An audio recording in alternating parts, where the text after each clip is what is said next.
शिशिर अपनी बाइक पे जा रहा था। जब उसकी जेब में रखा मोबाइल फोन बहुत देर से वाइब्रेट किए जा रहा था।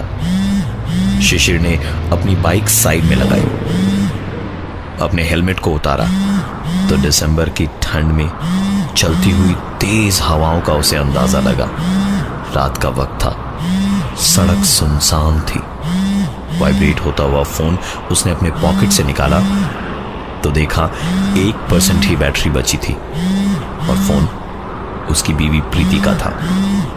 जल्दी से फोन रिसीव किया कि बता दे कि वो रास्ते में है और 1 घंटे में पहुंच जाएगा।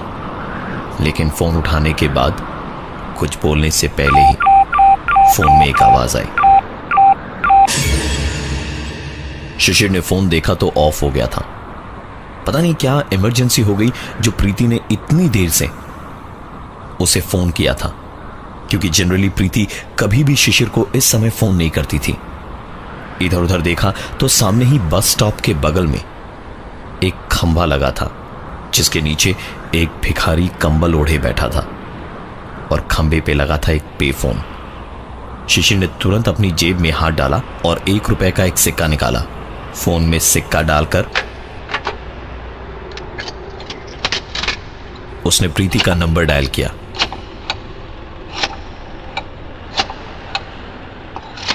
नंबर डायल करते करते ही उसने ध्यान दिया कि फोन तो डेड पड़ा था।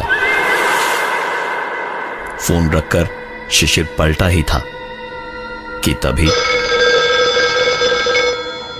शिशिर को एक पल को यकीन ही नहीं हुआ। लेकिन फिर उसने सोचा शायद प्रीति को रिंग गया हो और उसी ने पलट के फोन किया हो, तो उसने झट से रिसीवर उठाया।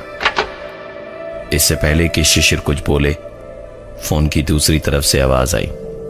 शिशिर कुशवाहा, उम्र 27 साल, बीवी का नाम प्रीति, जन्मदिन 17 जनवरी 1987, बैंक बैलेंस 3,20,417 रुपए और शादी की तारीख 4 जनवरी 2013।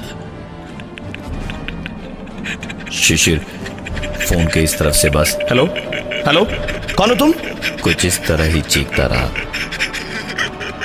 लेकिन आती रही तो फोन पे बस किसी के हंसने की आवाज। शिशिर बहुत डर चुका था। उसने तुरंत फोन का रिसीवर पटका और पलट के देखा तो थोड़ी देर पहले जहां भिखारी बैठा था अब वहां सिर्फ उसका कंबल और कटोरा पड़ा है। लेकिन वो भिखारी दूर दूर तक कहीं नहीं था। शिशिर को अब प्रीति की चिंता होने लगी। उसने तुरंत सब कुछ भुलाकर अपनी बाइक स्टार्ट की और थोड़ा आगे बढ़ा ही था कि एक और पे फोन दिखाई दिया। सोचा एक और ट्राई करके देख लेता हूं। उसने तुरंत बाइक रोक के फोन मिलाया तो एक ही रिंग में प्रीति ने फोन उठाया और जब शिशिर ने पूछा कि क्या हुआ तो उसने कहा कि अरे आप इतना घबरा क्यों गए हैं, मैं तो बस यही पूछ रही थी कि बहुत देर हो गई है, आप कब तक लौटेंगे। शिशिर की जान में जान आई। उसने कहा कि बस थोड़ी देर में पहुंचता हूं। शिशिर के दिमाग में आज की पूरी रात सिर्फ एक ही आवाज गूंजती रही।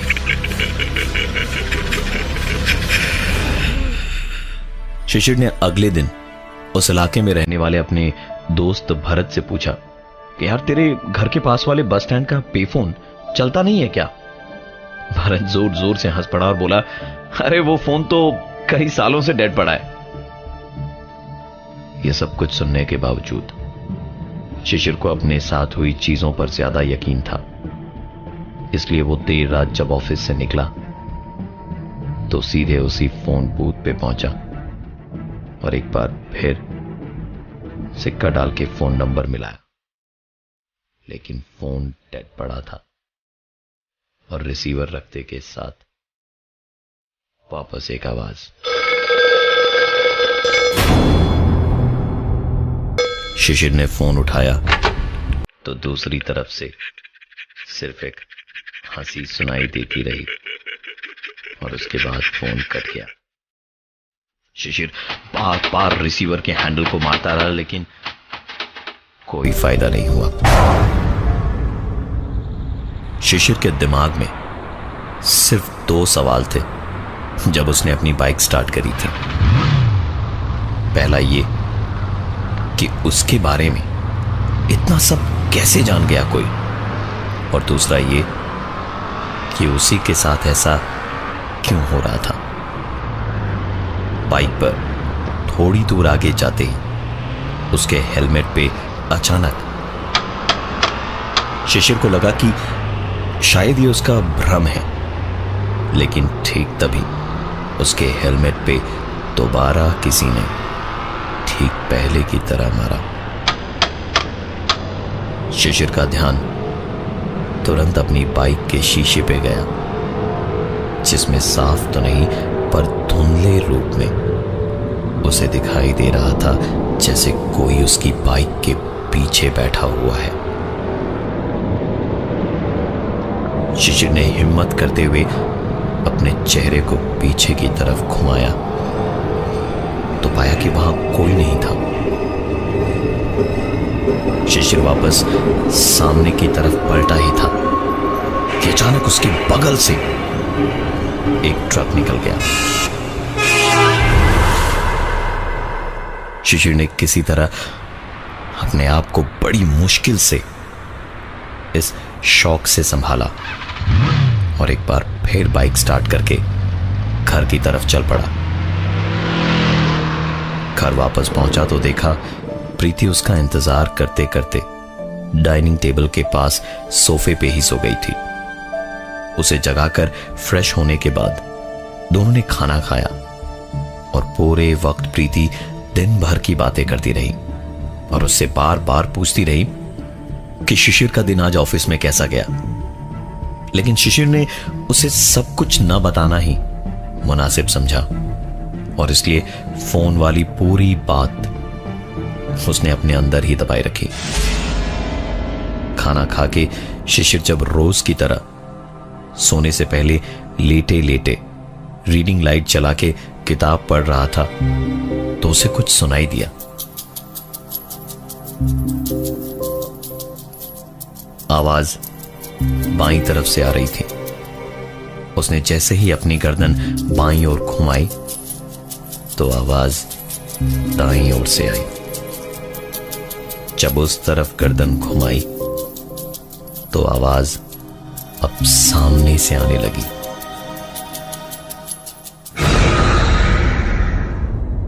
शिशिर ऐसे उठा जिससे प्रीति ना जागे।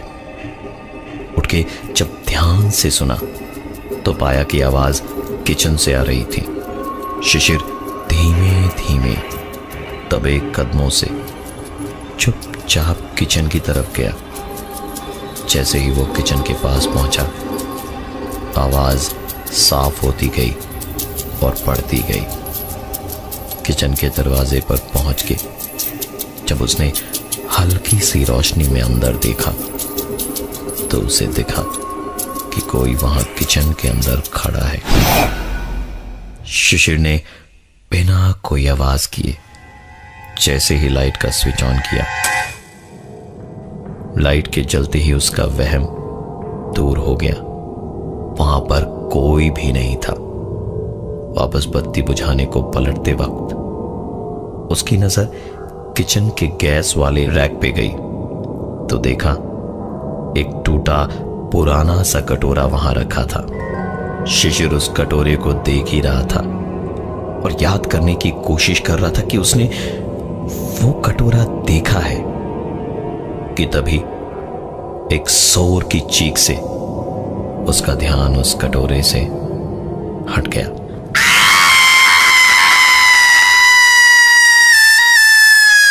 वो भागकर अंदर प्रीति के पास गया तो देखा प्रीति पूरी तरह से डरी हुई थी और उसके हाथ कांपना बंद ही नहीं हो रहे थे। शिशिर ने किसी तरह उसे संभाला, लेकिन वो लगातार कमरे के कोने की तरफ देख देख कर रोई जा रही थी। शिशिर के कई बार पूछने के बाद प्रीति थोड़ा शांत हुई और बोली कि उसने कमरे के उस कोने में जहां वो देख रही है वहां किसी को खड़े देखा था। शिशिर भी समझ गया कि हो न हो ये वही था जिसको उसने किचन में देखा, लेकिन वो बिना उसके सामने से निकले किचन से कमरे में कैसे पहुंचा, ये एक बहुत बड़ा सवाल था। शिशिर ने प्रीति से उसका हुलिया पूछा तो प्रीति ने बताया कि साफ साफ तो कुछ दिखा नहीं। शिशिर ने इस बार कमरे की सारी बत्तियां जला दी ताकि आगे और कोई दिक्कत ना हो कि तभी एक हल्की सी आवाज के साथ पूरे घर की बत्ती उड़ गई।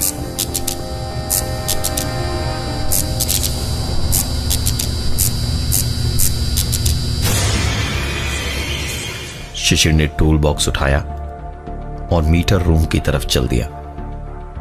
थोड़ा आगे गया तो उसे लगा जैसे पीछे कोई उसके आ रहा है। वो एक झटके से पलटा तो देखा प्रीति थी। वो डरी डरी सी बोली, मैं अकेले रूम में नहीं रहूंगी, तुम्हारे साथ जाऊंगी। शिशिर ने कहा ठीक है और उसको साथ में लेकर मीटर रूम में पहुंचा। फ्यूज चेंज करने में कुछ 15 मिनट का समय लगा होगा। सब ठीक करके वापस कमरे की तरफ चला तो प्रीति पीछे पीछे ही इधर उधर देखती हुई डरी डरी सी आ रही थी। कमरे का दरवाजा जैसे ही खोला तो अंदर जो दिखा, शिशिर की सांस उसके हलक में ही अटक के रह गई थी। प्रीति अंदर बिस्तर पे बड़े सुकून से सो रही थी। शिशिर तुरंत पीछे पलटा तो उसकी बीवी प्रीति वहां थी ही नहीं। इस बार शिशिर ने सब कुछ प्रीति को बताना ही ठीक समझा। कमरे के अंदर जाकर उसने प्रीति को नींद से जगाया और पूरी बात बताई।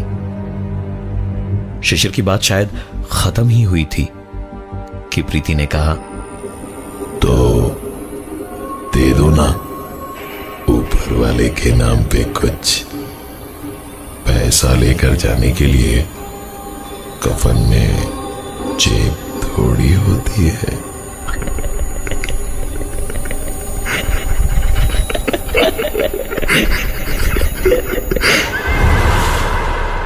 इतना बोलते ही प्रीति ने बिस्तर के पास के टेबल पे रखा फ्लावर वास शिशिर के सर पे इतनी तेजी से मारा कि शिशिर वहीं बेहोश हो गया। जब शिशिर को होश आया तो प्रीति कहीं दिखाई नहीं दी।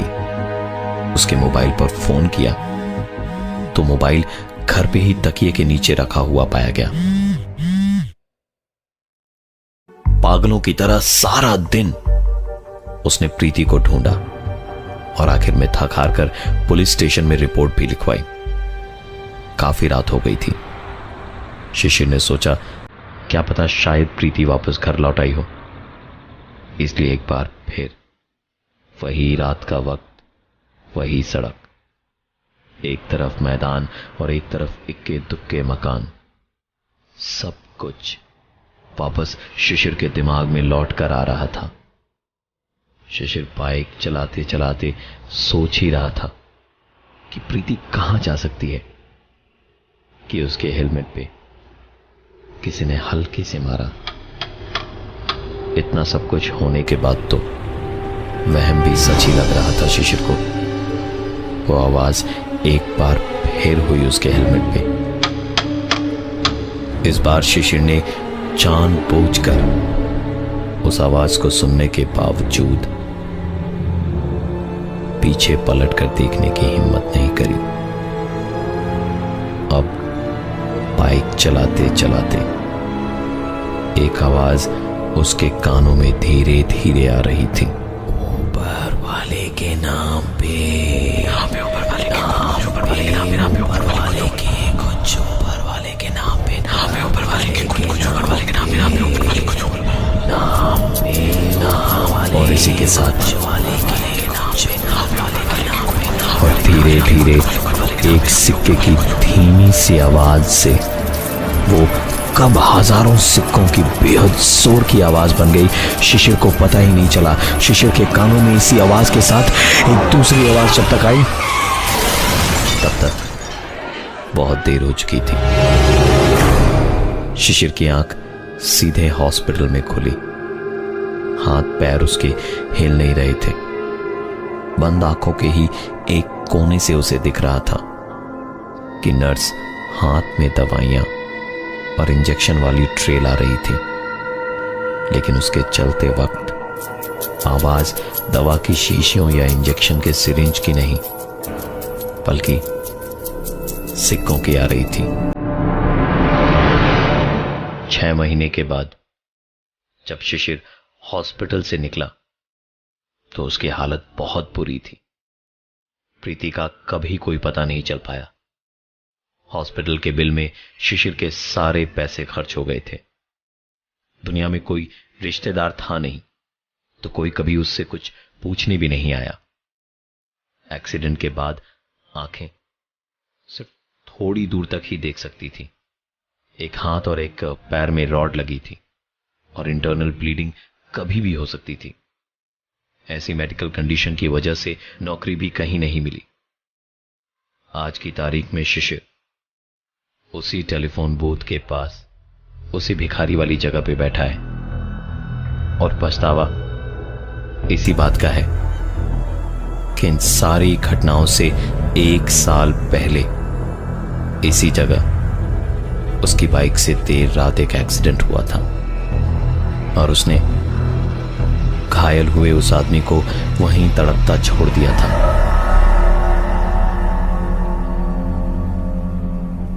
अगर उस दिन उसने उसकी मदद की होती तो शायद शिशिर के साथ आज ये सब कुछ नहीं होता। और ये थी आज की एक कहानी ऐसी भी।